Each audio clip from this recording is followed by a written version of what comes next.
Magandang araw po sa inyong lahat.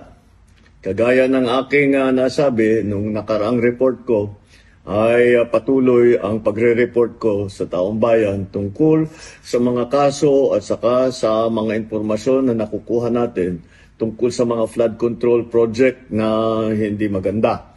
At kaya ngayon ay nais kong ipalaman sa ating mga kababayan na ang ICI at saka ang DPWH ay lahat ng nakuha nila na informasyon ay ire-refer, ibibigay na sa ombudsman para imbestigahan ng ombudsman. Ito ay tungkol sa mga informasyon ng dating Speaker Martin Romualdez at saka ni Saldico. Pag nakita lahat ng ebidensya, baka mag-file ng kaso ng plunder o anti-graft o indirect bribery. Malakas naman ang loob natin na yung ombudsman, ang ginagawa lamang ay sumusunod sa ebidensya.